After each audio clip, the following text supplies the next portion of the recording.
San Francisco lawmakers fight crime by telling businesses to close early.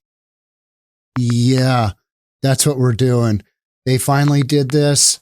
Businesses have to be closed between 12 a.m. and 5 a.m. to fight crime. That's what's going to happen. So you're going to leave businesses closed, nobody there, and that's going to help fight crime. Let's get into it. Here we go. It's a quick video that kind of brings us up to speed on where we sit. We've got a group of citizens, terrified residents of San Francisco's Tenderloin district sue. Yeah, they're saying, hey, you got to do something. And this is one of those things. Well, here's what we're doing. We're going to close the stores down. Wild stuff in San Fran. Here we go. Tonight, San Francisco is facing a new federal lawsuit. It claims the Tenderloin is being treated like a containment zone for drug activity and that the city tolerates encampments in poor conditions. As NBC Bay Area's Christy Smith explains, a group of Tenderloin neighbors and businesses is behind legal action. The conditions in the Tenderloin are at the center of a new lawsuit. 2 hotels and several residents are suing the city, saying leaders have done very little to address the long-running drug and homelessness issues.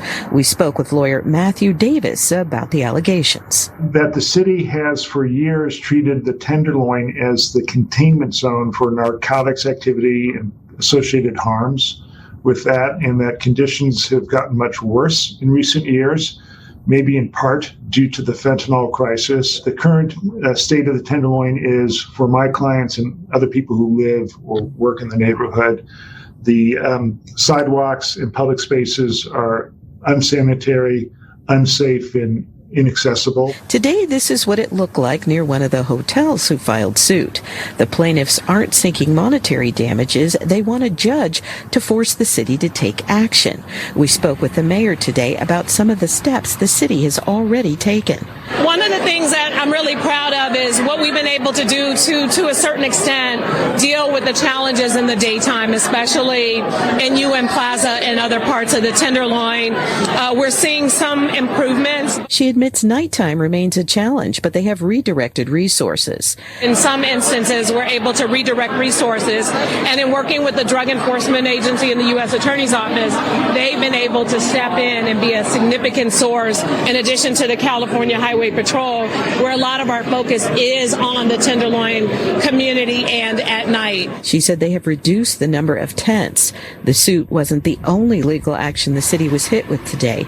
Separately, a motion was filed on behalf of the UC College of the Law San Francisco to enforce a stipulated injunction requiring the city to make reasonable efforts to eliminate homeless encampments. The city attorney's office said in regard to the lawsuit filed today, in part, they would review the complaint and that the city is making progress disrupting drug markets and addressing homelessness while complying with the preliminary injunction issued in the Coalition on Homelessness case. Adding it is clear that increased litigation over homelessness is not improving conditions on our streets. The courts are not equipped to police every interaction between outreach workers and unhoused individuals. In San Francisco, Christy Smith, NBC Bay Area News. That's just such a cop-out. Hey, we can't police every single incident that happens out there. No, but that's because you've allowed this to happen and it's gotten wildly out of control. And this shouldn't be an issue. You shouldn't have allowed people to just live willy-nilly, do the shenanigans that they do. But you have, and now you got to deal with it. San Francisco isn't the only community, the only city, big city that's dealing with this. But I think San Francisco is the poster child for a lot of this. So here's the thing. So somebody gets the genius idea that, you know what? You know how we're going to slow down criminal activity at night? But, they all hang around those stores where, hey, we can deal some drugs, we can sell some stolen goods, maybe a little trafficking. You want to buy a 13-year-old girl for the, next 15 minutes. It's all good. We'll hook you up. We give you the discount here. But we're going to do it in front of this mini mart because then we can go in and get a Coke too. We can go and get some Doritos. Maybe we can get some nachos with that, with that special secret cheese sauce. That always just disgusts me. It's like, hey, I'm going to get some nachos. You're at a ball game or something. And get some nachos. And they start putting that cheese and you're like, no, that's not what I wanted. That stuff is just, So what they're going to do is they're going to close those stores selling the nachos, selling the Coke products, Coca-Cola. Don't go there. They're going to close those stores down so that the people outside doing all the nefarious shenanigans are going to go, all right, you know what? I can't get myself a bottled water. I guess I got to go home. I guess I got to leave because, I don't want to sell my drugs without being able to get a Coca-Cola. I got to get that bottled water. I got to get a Snickers candy bar. And if I can't do that, I'm not going to sell drugs here. I'm not going to buy drugs here. I'm not going to sell stolen goods. I'm not going to buy stolen goods. I'm not going to do all of those shenanigans that you see happening in these open air drug markets at night, particularly at night. Because you know what? Police are busy, taking care of real criminal activity in the overall thing. It's like, they just got an open air drug market. It's all good. It's fine. Just let them do their thing. So the solution isn't to crack down on the open air drug markets. It's to crack down on the businesses that are open during that time period. What about people coming home from, the second shift, night shift, right? And they want to get a Coke. Well, because of all the dastardly drug dealers and human traffickers and people selling stolen goods on the sidewalk in front of that store they used to go to, they can't do that anymore. So, because that's going to have a real impact on the people doing all this crazy stuff. Does that make any sense to you at all? No, they're just going to move location to somewhere else, or they stay right where they are. They're like, the store's closed down. All right, go over to, go do whatever you got to do to end route that whole situation.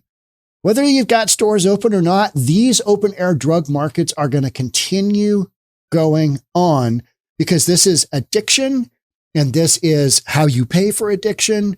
And this is living outside of the box, living outside of normal human, protocol. Yeah, I'm just going to buy and sell a bunch of stolen goods. And I'm going to do my drugs, and I'm going to sell my drugs, and I'm going to do all this stuff. You see it time and time and time again. Jonathan Cho, he documents it on between Pike and Pine on 3rd in downtown Seattle. He documents all the time, just driving by. Well, things are looking good there. It's just super busy. It's 2:00 on 2 a.m. on a Saturday, and there's just tons of people, 40, 50, 60 people in one area just doing their thing. And you're like, okay, yeah, how we're going to fix that is we're going to shut the businesses down. Okay, so now it's 2 a.m. on a Saturday, and somebody's a little hopped up on meth, got a little fentanyl in their system. They've tried robbing all the other normal stores. Now they're like, hey, that store's got a lot of merchandise in it. That store's closed. Huh. Weird. What do you think they're going to do? We're just going to wait for it to open up in the morning and we'll go in and get our Coca-Cola. No, right? You're going to have a whole bunch of stores now that are just opening themselves wide up to more criminal activity. How's that working out? How's that going to work out? Well, we're going to have to go through it in order to get there. This is a 2-year pilot program. Shouldn't it have been like 6 months? Let's just give this a little look-see, see what happens. But closing down an area and making it more vacant, making it more closed, to the community, that doesn't exactly scream out, hey, we're going to bring the good guys into town and we're going to scooch the bad guys away from your community because, we're going to arrest them. We're going to take them down. No, we're going to close the businesses down supporting the community. Yeah, that sounds like a genius concept, doesn't it? Isn't this is set up for success. And for those of you who don't know me or my sense of humor, I'm being sarcastic. This is San Francisco officials are trying to lower crime in one of the city's most dangerous neighborhoods by setting a curfew for businesses. City's Board of Supervisors gave final approval Tuesday, 2 days ago, to a pilot program that will shorten business hours in the Tenderloin, known for its homelessness, drug use, and violence. We haven't even gotten into the violence. People running around shooting each other, people beating on each other, all that stuff, right? All that good stuff that happens. It's part and parcel of what you've created by allowing people to live in homeless situations in tents on the sidewalk, and then everything else that comes with that whole thing, the entire kit and caboodle that comes with that, which is, what we talk about all the time, in the form of what those economies need to survive. And they need very little money because fentanyl has become so cheap. I was paddleboarding last night with one of my friends from high school, and I was telling him we just paddleboarded from where I have my boat to Gasworks Park, which is just an epic park in Seattle. And before we kind of he was on a kayak and I'm on a paddleboard, pulled up to the beach, and I said, "Hey, Mike, you know what? I used to be really concerned here because there was needles all over this beach, and I found multiple needles. They'd go through the drain system, rains in Seattle, and so you wash needles. They're plastic. They float. They go in the water. They go down the storm sewer. Then they kick out into the lake, as you do, right? So you got all these needles just floating around in our lakes. And I used to pick them up and put them in the garbage. And now I don't really have to worry about that because everybody's smoking fentanyl. Yeah. So it's like, okay, yeah, the needles didn't kill as many people as the fentanyl, my son included. But the fentanyl just literally takes people down. So, you're giving up one thing for the other. So you've had a major change in what the actual drugs are, especially in the Tenderloin, because the fentanyl is so much stronger, and that's what they're going for. So you've got fewer needles, but that whole poop map emoji in San Fran, yeah, that's alive and well. Because, people do a bunch of meth and whatever's in their system, well, it's now on the sidewalk. Couldn't hold it. Gotta go. And there's not nearly enough restrooms because public restrooms will get absolutely trashed, just trashed. That's what happens. Businesses that sell prepackaged food or tobacco. Oh, good Lord. Those people that sell tobacco, they're terrible, right? Prepackaged food or tobacco will no longer be allowed to stay open from midnight to 5 a.m. Is that even legal? I mean, I'm just scratching my head here going, what?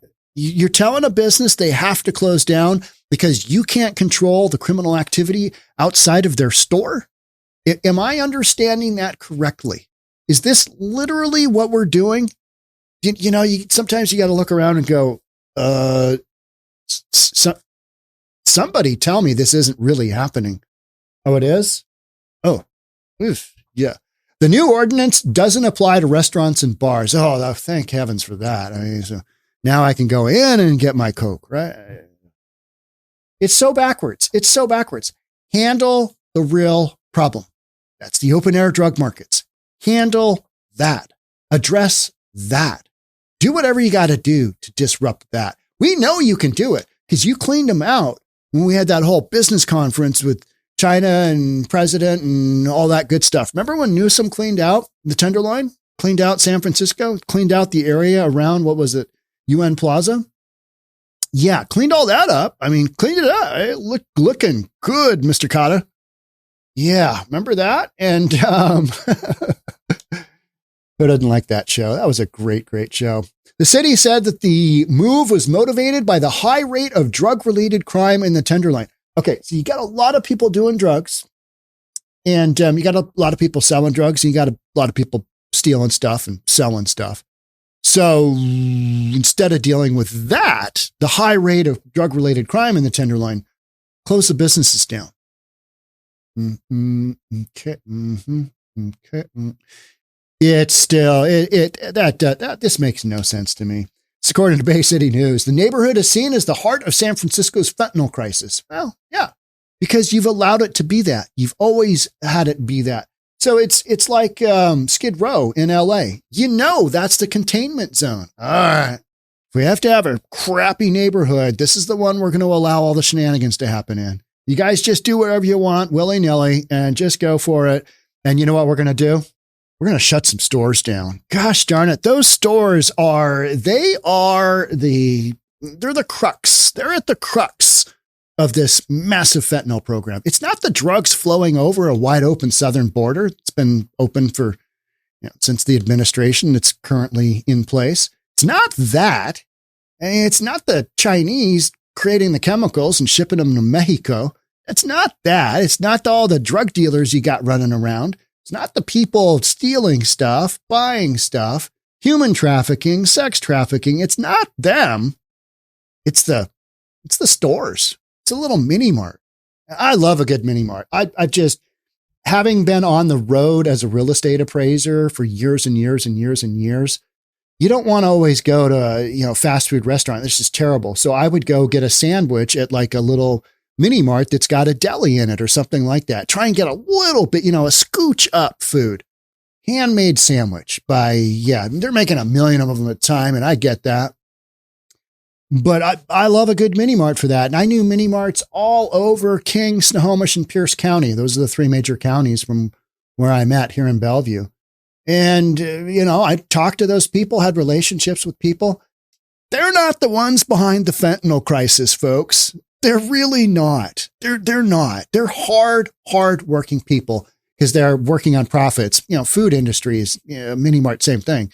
They work on tiny margins and they got to sell a lot of stuff. They're not at the crux of the fentanyl crisis or the open air drug markets. Our challenges still occur at night, said the San Francisco Police Department's assistant chief. He told Fox affiliate. Crowds of people who are there selling stolen property, selling narcotics. We have drug users all over. Okay, so you got a whacked out drug user and they know that the open market is there. And the store behind it closes. Is that going to have any impact on their decision-making process of, I've got this overriding drug addiction and I'm going to go get me some drugs because I need it. Otherwise, I'm going to get sick. Do they give a rat's ass if the store is open or not? No, they do not. And the problem is that when you have businesses that are open, like liquor stores and smoke shops, it just attracts more people. Okay. All right. But when you close those stores, are those people just going to go home? That is my question. Are you going to have them spread out further? Because addiction doesn't go away because a store closes. No, it doesn't. And you can see how, if we close those stores down, maybe they'll disappear. Maybe they'll just, no drugs for me tonight. I guess I got to go sober. Guess I got to be sober because the J&M mini market is closed down. Fred's mini market is closed down. Good Lord. What's the world coming to? How am I going to get my Fetty up in here? Yeah, that's not happening. Mayor London Breed proposed the business curfew in April in response to residents' concerns about drug markets operating on local streets.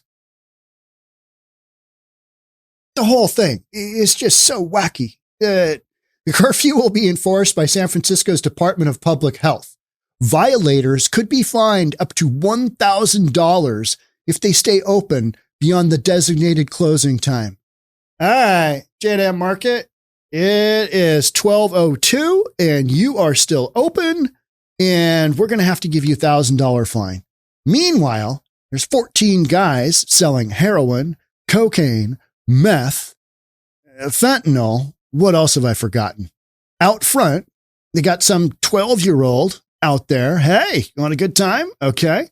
Hey, you want some stolen goods? Here you go. I want to sell, I want to buy, I want to do whatever. But the store owner, because they're trying to make a living and they're staying open longer than what this is mandated. I mean, really, you're really going to do that?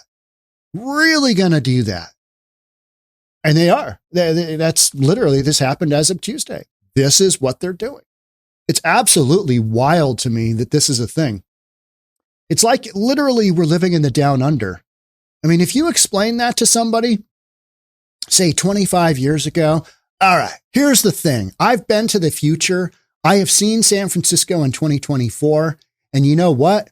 It gets wildly out of control. You know, that Tenderloin area that's always been a little sketch because it's, that's just where they like to keep the people that are, not members of society's finest. And, the winos tend to congregate there. All right. This is before the massive drug addiction. And so, you know what I saw in 2024? Man, streets are out of control. So what the politicians did is they closed down the mini marts. You'd be like, what? How does that solve anything?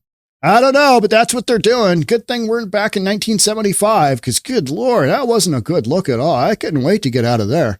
My time machine was busted there for a second. Just cranked up. You know how you hit the redo button and back in 75. Don't want to go back to 2024 because we're forward to 2020. Whatever. You get my point, right? Could you imagine hearing that? You've got some guy in law enforcement going, they're doing what to reduce the criminal activity? They're closing mini marts and any place that sells tobacco products because they congregate out there. Because in addition to all their other shenanigans, they like to smoke a Black and Mild or a Marlboro Red or whatever it is, right? I keep seeing those Zyn tobacco, whatever they are. I still don't know what those are. Don't care. No tobacco for me. Just not a thing. Yeah. Anyway. All right. That's it for me on this one. We're living in the down under, folks. These storylines, you can't make them up. That's it for me. Thanks so much for being here. We'll catch up in the next one because guaranteed there will be a next one. Bye for now.